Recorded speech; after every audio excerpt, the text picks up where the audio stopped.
উদ্দালক বসুকে ডিভোর্স দিয়ে বাড়ি থেকে বেরিয়ে যাচ্ছে কোজাগরি। সম্পূর্ণ জানতে দেখতে থাকুক। গল্পের শুরুতেই দেখা যায় কোজাগরি সবে বাড়িতে এসেছে। তখনই অনুশ্রী বলে, বৌদি ভাই তুমি এতক্ষণ কোথায় ছিলে গো? প্রজাপতি কি তোমার কাছে ছিল? কোজাগরি বলে, কই না তো, প্রজাপতি আমার কাছে ছিল না। কেন, তোমরা ওকে খুঁজে পাচ্ছ না? দেখো প্যান্ডেলে কোথাও খেলছে হয়তো। অনুশ্রী বলে, না না বৌদি ভাই, আমরা তো তোমার জন্যই অপেক্ষা করছিলাম। টিনটিনের তো গায়ে হলুদ হবে তাই না? কোজাগরি বলে, তাতে কি হয়েছে অনুশ্রী? টিনটিনের গায়ে হলুদে কি আর আমি উপস্থিত থাকবো যে ওর গায়ে হলুদ দেখব? কোজাগরি বলে, তুমি এমন করে কেন বলছো বৌদি ভাই? তুমি তো টিনটিনকে জন্ম দিয়েছো। আজ টিনটিনের এত বড় একটা দিন জীবনে, আর তুমি থাকবে না, সেটা কি হতে পারে? কোজাগরি বলে, টিনটিনকে জন্ম দিয়েছি ঠিকই, কিন্তু টিনটিনের জীবন থেকে হয়তো আমি অনেক দূরেই চলে গেছি। যেখানে মায়ের প্রতি সম্মান নেই, ভালোবাসা নেই, সেখানে শুধু শুধু মা থেকেই বা কি করবে, তাই না? অনুশ্রী বলে, এটা তুমি ভুল বলছো। তখনই উদ্দালক বসু বলে, আজকাল তো আর কোজাগরি কোনো কথাই ঠিকভাবে বলতে পারে না। সব কথাই ঘুরিয়ে পেঁচিয়ে বলতে ওর বুঝি ভালো লাগে, তাই না কোজাগরি? কোজাগরি বলে, আমি কোনো কথাই ঘুরিয়ে পেঁচিয়ে বলিনি, যা বলেছি সেটা সত্যি বলেছি। তোমার সত্যি কথা মেনে নিতে যদি অসুবিধা হয় তো সেক্ষেত্রে আমার কিছু করবার নেই। আশা করি তুমি বুঝতে পারলে। এর মধ্যেই তখনই টিটো বলে, মা তুমি কোনোদিনও বদলাবে না তাই না? সারাটা জীবন তুমি একই জিনিস করে যাবে না? আমার না এগুলো আর সহ্য হচ্ছে না। যত দিন যাচ্ছে তুমি আমাদেরকে আরো বেশি করে যেন কোণঠাসা করে দিচ্ছ, সেটা কি তুমি বুঝতে পারছো? কোজাগরি বলে, না রে, আমি তো কিছু বুঝতে পারছি না। তুই বুঝতে পারছিস তো তাহলেই হবে। সব কিছু মাত্রা অতিরিক্ত করতে থাকিস তোরা, আমি না। এর মধ্যেই খিলখিল বলে, আন্টি তুমি চিন্তা করো না, তুমি একটু শান্ত হও। তোমাকে দেখে মনে হচ্ছে তোমার শরীরটা ঠিক লাগছে না। তোমার শরীর ঠিক আছে তো? কোজাগরি বলে, হ্যাঁ খিলখিল, আমার শরীর ঠিক আছে। শরীরকে যে ঠিক রাখতেই হবে। শরীর খারাপ হয়ে গেলেই তো বিপদ ঘটবে তাই না? সেই জন্য যেভাবেই হোক না কেন আগে শরীরটাকে ঠিক রাখতে হবে। যাই হোক, আমি এসব নিয়ে অত ভাবি না, জানো তো। কপালে যা আছে তাই হবে। বেশি কিছু ভাবলে তো আর বেশি কিছু হয়ে যাবে না। তখনই উদ্দালক বসু বলে, শোনো কোজাগরি, তুমি যে সমস্ত কথাগুলো আজকাল বলো সেগুলোর কোনো লজিক আমি পাই না। কোজাগরি বলে, লজিক না পাওয়ার মতন কোনো কথা আমি বলিনি। যা বলেছি তা একদম ঠিক কথাই বলেছি। তার মধ্যেই ঋত্বিক বলে, টিটো, টিনটিন, তোরা কিন্তু বড্ড বেশি খারাপ ব্যবহার করছিস বৌদি ভাইয়ের সাথে, যেটা আমারও ভালো লাগছে না। বৌদিভাই এই সংসারের জন্য কম কিছু করেনি, তারপরেও আজ বৌদিভাই যেন কোথাও একটা গিয়ে মূল্যহীন হয়ে পড়েছে তোদের কাছে। আর সেটা আমি খুব ভালোই বুঝতে পারছি। বলছিলাম কি, মাকে নিয়ে এরকম করিস না। মা কিন্তু মাই হয়, কথাটা মনে রাখিস। অন্যদিকে ময়ূরাক্ষী বলে, আমি বলছিলাম যে কোজাগরি, তুমি এতটা রাগারাগি করো না গো। কোজাগরি বলে, এই তো ময়ূরাক্ষী, তোমার সাথে কিছু কথা ছিল। আর কোকো, আমি ময়ূরাক্ষীকে বলেছিলাম এই বাড়িতে থাকতে। ও এতটাই দূরে থাকে, ওখান থেকে তো কোনো কিছু করা সম্ভব হয় না সেইভাবে। এখানে যদি থাকতে পারে তাহলে অনেক তাড়াতাড়ি ও ডাক্তারকে দেখাতে পারবে, ডাক্তারের চেক আপের মধ্যে থাকবে, শরীর খারাপ হলেও তাড়াতাড়ি করে নিয়ে যাওয়া হবে। আর ওদিকে কিলকিল একা থাকে, মাকে নিয়ে অনেকটা বেশি ব্যতিব্যস্ত হয়ে পড়ে, তার থেকে বরং এখানেই থাকুক। কোজাগরির কথা শুনে কোকো বলে, কাকিমা উনি থাকতেই পারে, আমি সেটা নিয়ে কোনো কিছু বলিনি। আমি শুধু এটাই বলেছিলাম কাকুকে যেন তোমার সাথে একবার আলোচনা করে নেয়, ব্যাস এটাই। তখন কোজাগরি বলে, না রে, তোর কাকুর সংসার, তোর কাকুর ঘর বাড়ি, আমার কি কিছু আছে নাকি যে আমার কাছ থেকে পরামর্শ নেবে? কি যে বলিস না তুই কোকো, সত্যি আমার একটু অবাক লাগে। টিটো তখন বলে, মা, ষোড়শিনী এখনো বাড়িতে আসেনি, তার মধ্যেই যা তুমি খেল দেখাতে শুরু করলে।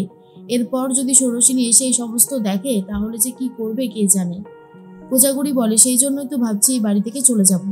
আর হ্যাঁ উদ্দালক বসু, আমি তো সবসময় শুনতে পাচ্ছি তুমি সবাইকে বলছো আমি নাকি তোমার জীবনটা নষ্ট করে দিয়েছি, আমি তোমার জীবনটা শেষ করে দিয়েছি। বিশ্বাস করো, আমি কারোর জীবন শেষ করতে চাইনি, আজও চাই না। আমার হোটেলটা ভালোই চলছে, তাই ভাবলাম এইটাই সময়, বুঝলে, তোমাকে ডিভোর্স দিয়ে দেওয়ার। আর আমার কোনো খোরপোশ বাবদও কিছু চাই না, তোমাকে ডিভোর্স দিয়ে মুক্তি দিতে চাই। আর এটা শোনার পর উদ্দালক বসু একটু চমকে যায় আর বলে, তুমি কি ভাবছো এই বয়সে এসে ডিভোর্স দিলে আমার খুবই ভালো হবে? তখন কোজাগরি বলে, কেন উদ্দালক বসু, অনেকটা দিন ধরে তো আমি একই কথা শুনে যাচ্ছি, তুমি সব জায়গায় গিয়ে বলো নতুন করে শুরু করবার জন্য কোনো বয়সের দরকার হয় না, তাহলে আজ এই কথাগুলো কেন ভাবছো? আজ তো তোমার নতুন করে বাঁচার দিন। ময়ূরাক্ষী বলে, আচ্ছা এত ঝামেলা হলে আমি কিন্তু সত্যি এই বাড়িতে থাকতে পারবো না। আমার কেন জানি না মনে হচ্ছে তোমাদের ঝামেলাটা হচ্ছে শুধুমাত্র আমার জন্য। আমার কিন্তু সত্যি খুব খারাপ লাগছে কোজাগরি। কোজাগরি তখন বলে, খারাপ লাগার কিছু নেই গো। আর খিলখিল, তুমি তোমার মাকে একটু দেখে রেখো, আমি বরং আসি। এই বলেই চলে যাচ্ছে। আর তখন অনুশ্রী বলে, বৌদি ভাই তুমি চলে যাবে, তুমি থাকবে না? তখন কোজাগরি বলে, না আমার হোটেল আছে, আমি সেখানেই যাই। আর অর্ধেক নিয়মকানুন তো সব হয়েই গেছে, আবার যখন নিয়মকানুনের পালা আসবে তখন আমি আমার নিয়মটুকু এসে করে দিয়ে চলে যাব। এই বলেই কোজাগরি বেরিয়ে যায়। অনুশ্রী তখন বলে, ভুল করলে তোমরা, তোমরা কিন্তু মারাত্মক ভুল করলে। বৌদি ভাইকে এই কষ্ট দিয়ে তোমরা মোটেও ঠিক কাজ করোনি। একটা কথা মনে রাখবে, বৌদি ভাই কিন্তু এই সংসারের পিলার। আর একটা বাড়ি দাঁড়িয়ে থাকে পিলারের শক্তির উপর। সেই পিলার যদি ভেঙে যায় তাহলে কিন্তু বাড়িটাও আর অক্ষত থাকে না। তোমরা যেটা করলে সেটা মোটেই ভালো করলে না। খিলখিল বলে, আমি কাকিমাকে চিনি, কাকিমা খুব কষ্ট পাচ্ছে। আমি এটাও জানি আমার মাকে প্রথমে কাকিমাই এই বাড়িতে এনে চিকিৎসা করাতে রাজি হয়েছিল, আঙ্কেল কিন্তু তখন কিছু বলেনি, তাই কাকিমার কষ্টটা আমি বুঝতে পারছি। অন্যদিকে বাড়িতে তো সবাই মিলে চিন্তা করছে, চারিদিকে কোজাগরি বেরিয়ে গেছে হোটেলে যাবে বলে। হোটেলে গাবলু আর ফকির দুজন মিলে আলোচনা করতে থাকে আর বলে, এই যে কাকা দাদু, বলছি তুমিও তো যাবে বিকালে কবজি ডুবিয়ে খেতে। কাকা দাদু বলে, আমি বলেছি তোদেরকে যে আমি যাব, আমি ওখানে যাব না। ফকির বলে, কেন গো, যাবে না কেন? আরে কাকিমা তো বলে গেল। তখনই কাকা দাদু বলে, বললাম তো যাব না, আমার এইসব জায়গায় যেতে খুব একটা ভালো লাগে না, আমি এইসব জায়গায় যেতে কমফোর্টেবল বোধ করি না, বুঝেছিস? আর তখন কোজাগরিও চলে এসেছে আর বলে, কি ব্যাপার সবাই এখানে দাঁড়িয়ে আছো, কাজকর্ম নেই নাকি? আর এই যে গাবলু, কাজ করবি না নাকি, দাঁড়িয়ে আছিস? মাসি কই? গাবলু বলে, এখনো তো আসেনি কাকিমা। ও কাকিমা, তুমি যে চলে এলে, তুমি যে বললে কত নিয়মকানুন করবে। আর তখনই কোজাগরি বলে, হ্যাঁ নিয়মকানুন করে দিয়ে তারপরেই তো এখানে এলাম। যাই হোক, তাড়াতাড়ি করে হাত চালা, দাঁড়িয়ে থাকলে কিন্তু হবে না। গাবলু বলে, জানো তো কাকিমা, আজ আমি আর ফকির ভীষণ খুব খুশি বলতে পারো। কারণ আজকে এই তুমি যেটুকু মাইনে দাও সেখান থেকে কিছু পয়সা জমিয়ে রেখেছিলাম, আজকে হাটে গিয়ে কিছু জামা প্যান্ট কিনে নিয়ে আসবো। এই ফকিরও কিনবে, আমিও কিনবো। তারপর সন্ধ্যাবেলায় বেশ চাকচিক্য দিয়ে আমি যাব তোমার ছেলের বিয়েতে, খুব মজা হবে। তখন কোজাগরি বলে, কিন্তু আমি তো যাব না। গাবলু তখন বলে, মানে তুমি যাবে না তোমার ছেলের বিয়েতে, সেটা কি করে হয়? কোজাগরি বলে, হ্যাঁ সেটাই তো হচ্ছে, আমি তো যাব না। এরপর কাকাবাবু বলে, নিশ্চয়ই কিছু একটা হয়েছে। হ্যাঁ রে ফুটবল, কি হয়েছে আমাকে খুলে বলতো, ওরা কি তোর সাথে আবারও খারাপ ব্যবহার করেছে?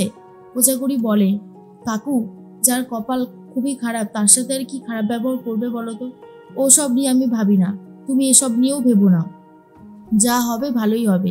কোজাগরি এখন একটা জায়গায় এসে দাঁড়িয়েছে, তুমি জানো না, তাই আমাকে আর কেউ হারাতে পারবে না।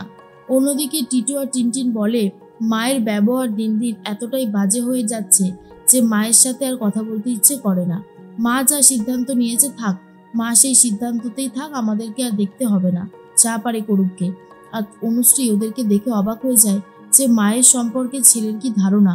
এই সমস্ত শুনলেও খুব খারাপ লাগে। আর বৌদি ভাই তো মা, বৌদি ভাইয়ের স্বাভাবিকভাবেই খারাপ লেগেছে।